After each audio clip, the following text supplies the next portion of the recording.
Saya tidak bisa bertahan di tempat itu, meskipun saya sudah terbukti tidak bersalah. Saya merasa sangat direndahkan pada saat tuduhan itu belum terbukti. Semua kata-kata buruk mereka utarakan padaku, dari hinaan, miskin, tidak berpendidikan, pencuri. Itu semua terus terngiang di telinga, membuat hati saya sangat sakit. Saya terus menangis jika mengingat momen itu. Lalu keesokan harinya, saya pergi ke bagian office untuk memundurkan diri.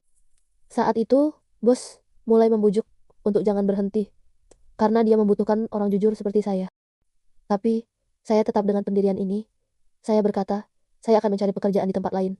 Saya sudah memikirkan semuanya. Saya pun berterima kasih kepada bos, karena sudah mau menerima saya bekerja. Meskipun saya tidak memiliki ijazah sekolah, hanya bermodalkan kejujuran dan juga ketekunan. Saya juga tidak pernah mengambil tips yang diberikan pembeli.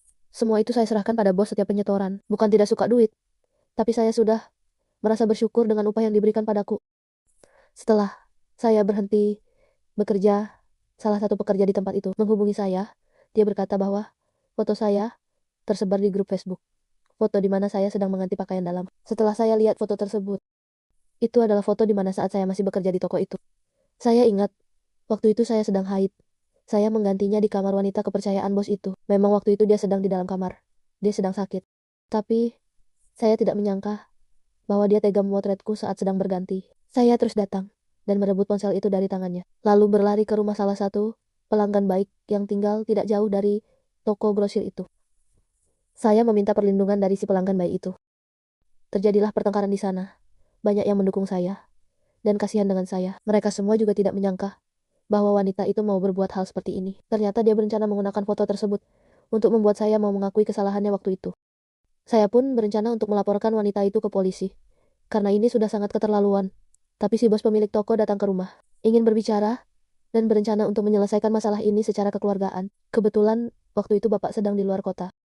Jadi, yang menggantikan bapak untuk berbicara dengan mereka adalah Abang Ipar, suami dari kakak pertama saya. Mereka, pihak dari wanita jahat itu, minta untuk berdamai. Sedihnya, abang ipar saya dan juga kakak pertama saya menyetujui itu.